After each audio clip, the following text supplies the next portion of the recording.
They say silence is peaceful. But for Traore, silence had turned into a quiet kind of dying. Not the loud, tragic kind. No. This was slower, hidden. Like a candle burning in a room no one entered anymore. Each morning, he woke up without intention. The alarm would go off, and he wouldn't feel anything. Not tired, not rested. Just nothing. He moved through his days like a shadow of a man who used to dream. He had a job, a room, a routine, but no fire, no music, no pulse. He didn't know when it happened. But at some point, he had stopped being alive and had simply started existing. Traore's life was boxed in by 4 grey walls, a one-room apartment that held more dust than memories. The only sound he ever heard was the faint hum of the fridge and the ticking of a clock that didn't care whether he lived or vanished. No visitors, no calls, no mirrors that told the truth. And yet, on a rainy Wednesday evening, everything changed. When he got home from work, the door to his apartment was slightly ajar. Nothing was missing, nothing broken, nothing strange, except for a piece of black paper resting exactly in the center of the floor, as if placed with purpose. In silver ink, it read, "If you do not burn, you will rot." The order of the rift. He stood there for a full minute, unmoving, not because he was scared, but because something about the message hit too close, too personal, like it knew him, like someone had seen the cracks in his armor.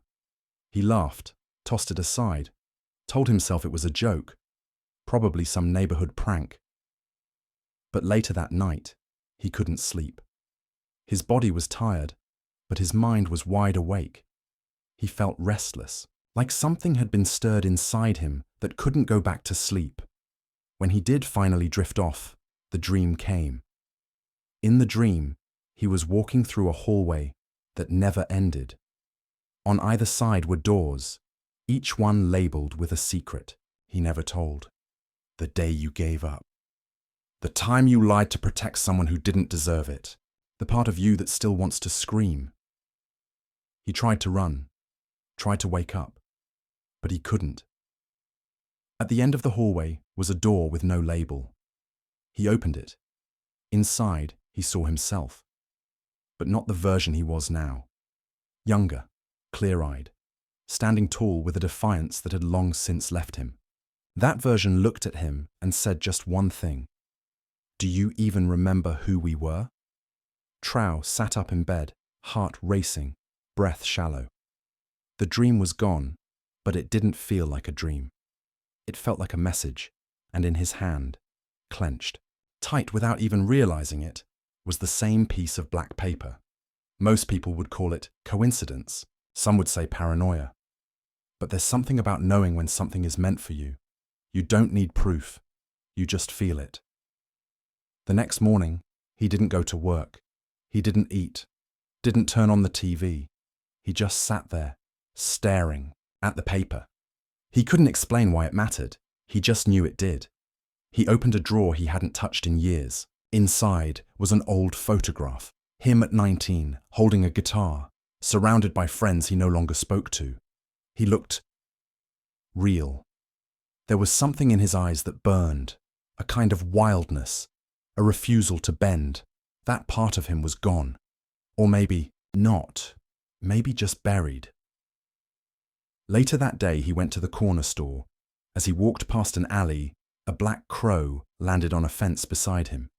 It didn't caw, didn't flap its wings, just stared, unblinking, as if waiting. He took a step forward. The crow flew. He followed, down narrow paths he didn't know, past buildings he'd never noticed, until finally it landed atop an old rusted door hidden behind an abandoned bookstore. On the door, scratched into the metal, were the words, "Entry forgotten."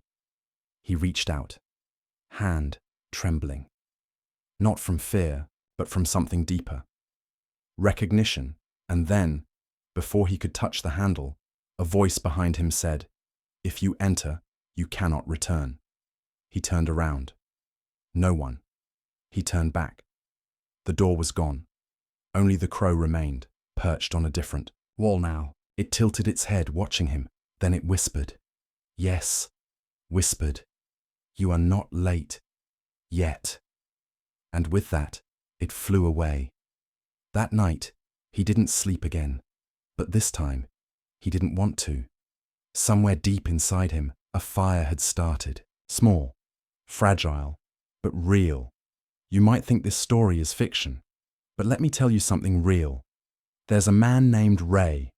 He worked in a windowless basement office for 11 years, inputting numbers for a company that didn't even know his name. One night, his little brother sent him a voice note that said, "You don't laugh the same anymore." It shattered him. Within 48 hours, Ray quit, traded the office for a motorcycle repair shop.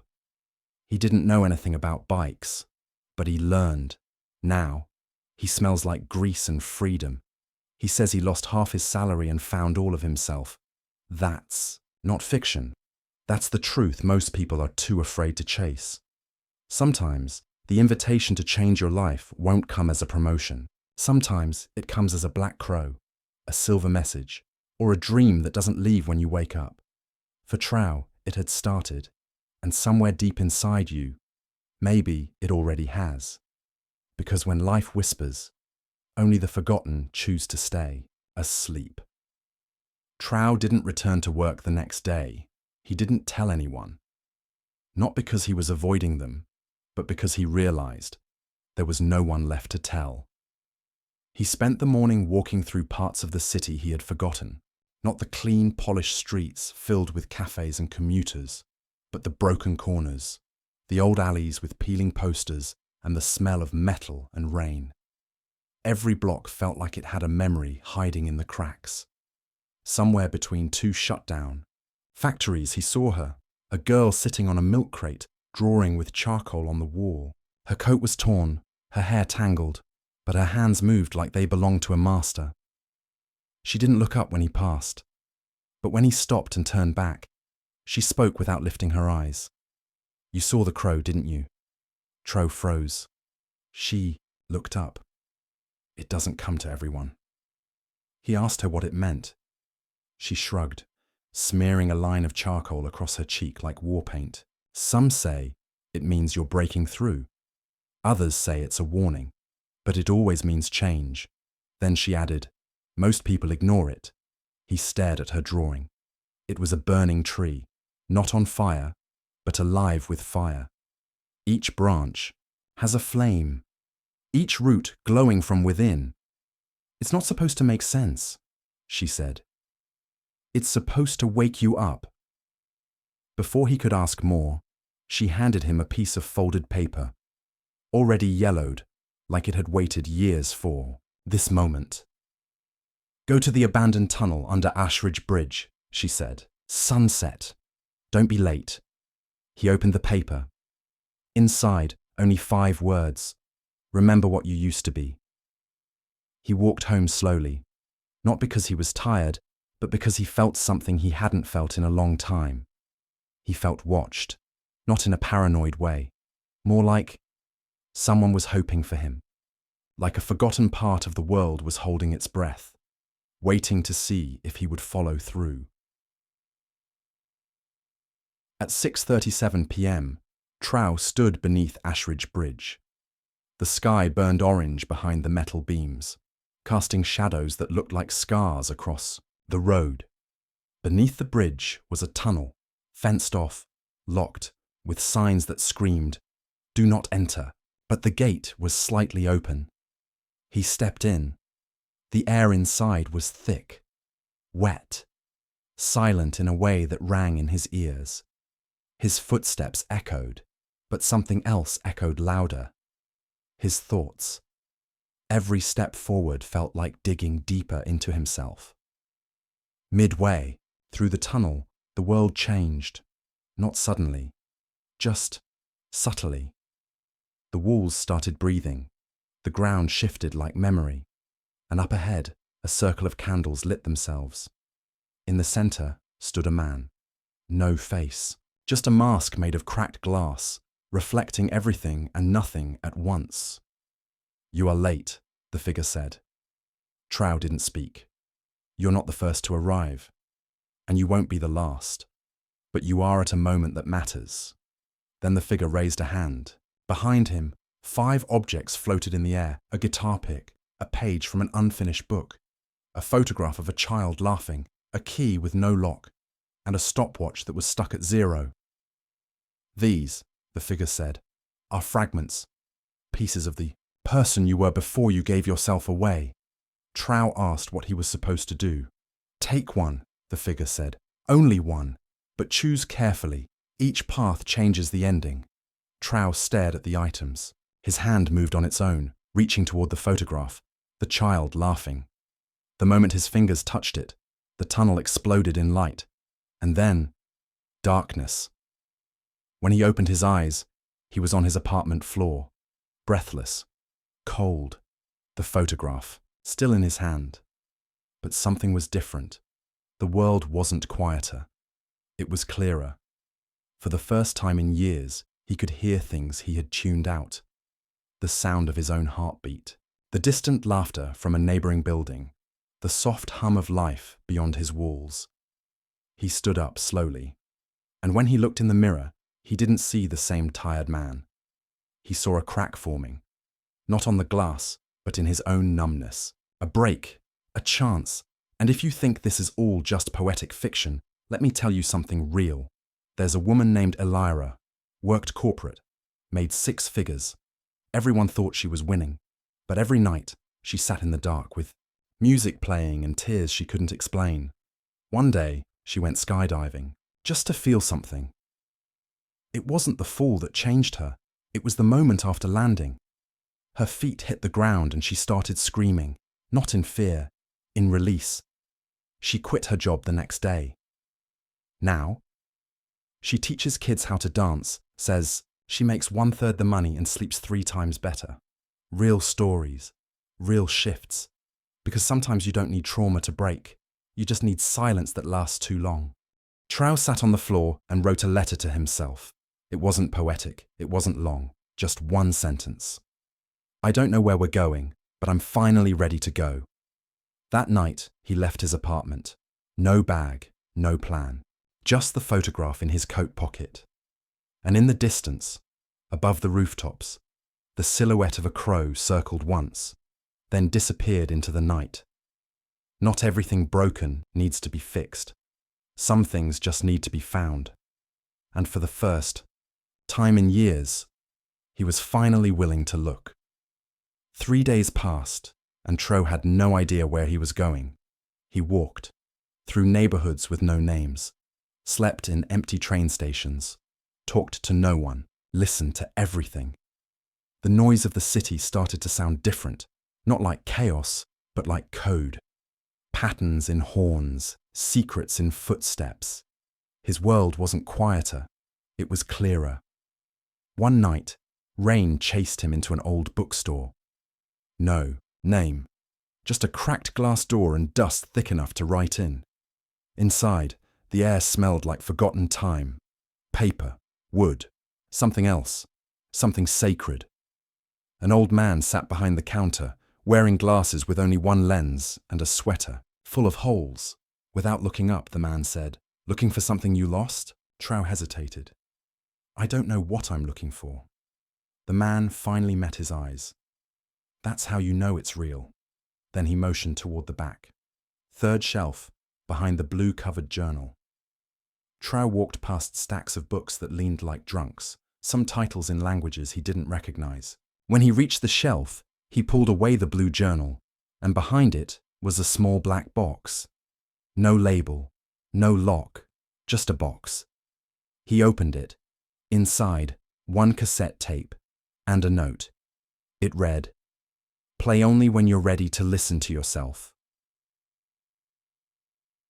The old man handed him a rusted tape player from under the desk. "Take it," he said. "But remember, the truth never screams. It whispers, loud enough to break you if you're not steady." That night, under a bridge lit by flickering neon signs, Traore pressed play. The tape began with static. Then came a voice, his voice, younger, softer, but undeniably his. It was a recording of him, At 17. A tape he must have made and forgotten. "Hey, future me," the voice said. "If you're listening to this, I hope you haven't forgotten what we said. You promised me we'd never end up like everyone else. Numb, hollow, pretending. You promised you'd still believe in the fire." A pause. "I don't know what happened to us, but if you're hearing this, you can still come back." Traore's hands were shaking, because suddenly he remembered. He remembered who he used to be. The boy who wrote songs on napkins, who stayed up till 3 a.m. just to dream out loud, who believed cities were alive and strangers were stories waiting to be unlocked. But somewhere along the way, life told him to shrink, be smaller, fit in, stop reaching, and he listened until now. The next morning, he found himself in front of a grey door with no sign. He didn't know why, only that his feet brought him there. Inside was a woman with white hair and paint-covered fingers. She looked up from her canvas and smiled like she had seen him before. "People like you always arrive around this time," she said. He asked. "People like me?" "Those on the edge of remembering." She handed him a brush and pointed to a blank wall. "No rules," she said. "Just let it out." Traore didn't know what he was painting, but his hands moved before his thoughts could catch up. Strokes wild, shapes broken, colours angry, then soft. It wasn't art, it was released. It was honesty, without apology. When he stepped back, the wall showed a doorway, and inside the doorway, a silhouette standing in a storm. Not afraid, not lost, just becoming. He turned to the woman, breathless. "What is this place?" She didn't answer, just smiled again and said, "You've already been here, in dreams, in breakdowns, in the silence you kept calling empty." And then she whispered, "This isn't the end, you know. This is the part where you stop dying quietly." For the first time, Traore laughed. Not a happy laugh, a real one. The kind that comes from breaking open. Now here's where the real part comes in. There's a guy named Devon. Spent 15 years doing the right thing, climbing corporate ladders, eating meal preps, shaking hands, smiling in meetings. Then one day, he got into a fender bender. No one got hurt, but something inside him broke. He quit his job, sold his car, vanished for 7 months. When he came back, he was barefoot, teaching yoga on rooftops, writing poetry in train stations. And people said he lost it, but he swears it's the first time he ever had it. Traore walked out of the studio with paint on his hands and something wilder in his chest. The kind of feeling you get when you're standing on the edge of everything you used to be, ready to jump into everything you could be. He didn't go home. He didn't need to, because he realized home was never a place. It was a state of being, and for the first time, he felt like he was walking toward himself, not away. The next day, he walked into a coffee shop and smiled at a stranger. Just smiled. No reason, and they smiled back. That's it. That's the whole story in one blink. Because when you've spent your life invisible to yourself, even a single moment of connection feels like thunder. Later that night, standing on a rooftop, watching the moon paint silver across the buildings, he whispered one sentence, "I think I'm almost back." The crow returned, not flying this time, just perched, quiet, watching, and then it nodded once. Not approval, not warning, just recognition. And sometimes that's enough. The city didn't change, but Traore did. He saw the same streets, the same broken signs, the same tired people, but he moved differently through them now, like he wasn't escaping anymore, like he was finally returning to something older than memory. The noise still howled, sirens, brakes, footsteps slapping against wet pavement, but beneath it, he could hear something else, his own rhythm, not louder, just clearer, like he was no longer fighting the chaos but dancing with it. He'd stopped trying to explain himself, to others, to himself. Some stories don't need subtitles, they just need to be felt. And that was the thing. He could feel again. He started showing up in places that once terrified him. Not because the fear vanished, but because he finally saw that fear was never the enemy. Fear was just the gatekeeper before freedom. One morning, Traore went back to the rooftop. Same view, same skyline, same edge. But this time, he didn't stand near it to fall. He stood near it to fly. He whispered, "This is not where I break. This is where I begin." Then he laughed, quietly, powerfully, because he realized he didn't need wings. He just needed permission, and he gave it to himself. It was that simple. The next chapter of his life didn't begin with fanfare or fireworks. It began with small rebellions, sitting still, saying no, crying without shame, smiling for no one but himself, letting go without ceremony, choosing peace even when chaos begged for attention. He found a job fixing antique radios, not for money, just to be around forgotten things that still had something to say. And he started writing again, in notebooks, on napkins, in margins, not to publish, not to impress, just to stay in conversation with the part of him that never stopped listening. One night, he wrote, "Healing isn't becoming new. It's remembering who you were before the world taught you to disappear." That line stayed with him. He saw himself in people now.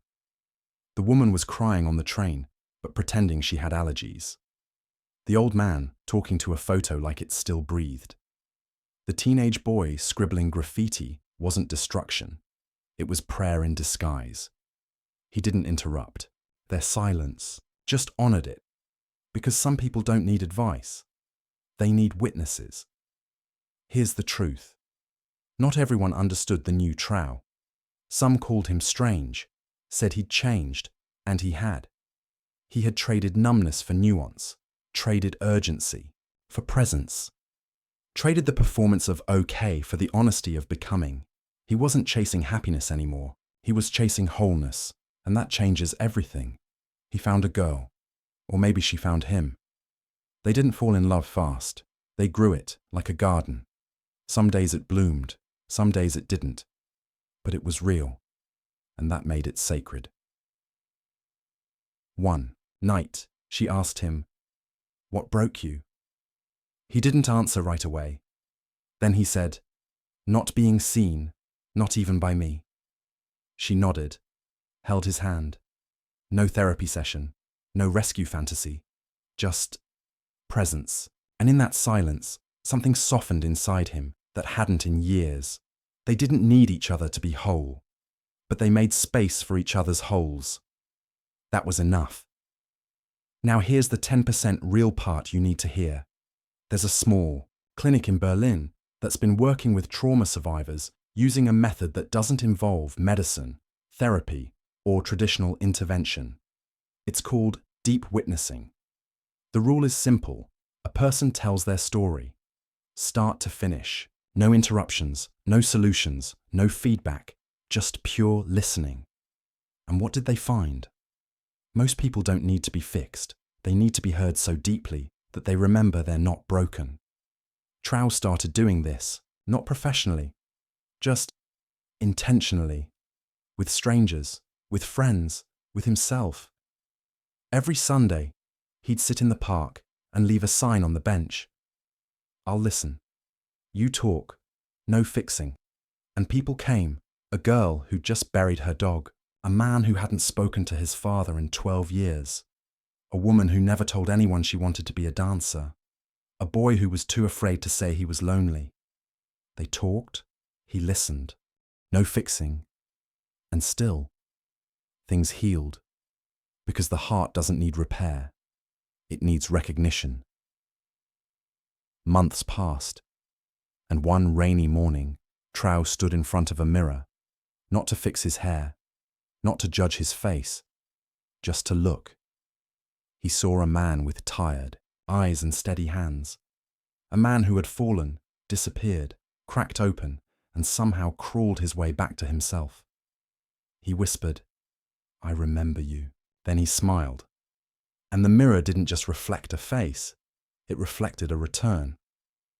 He walked out of the apartment, left the door unlocked, not because he didn't care, but because he wasn't afraid anymore.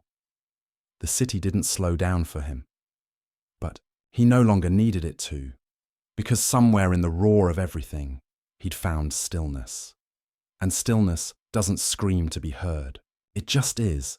He stopped chasing meaning and started becoming it. The crow returned one last time. It didn't land this time. It flew overhead, circling once, twice, then vanishing into the sky. Traore watched it disappear and whispered, "Thank you," because he finally understood. The crow wasn't a sign. It was a mirror. And he was never lost, just waiting for the silence to get loud enough to find him.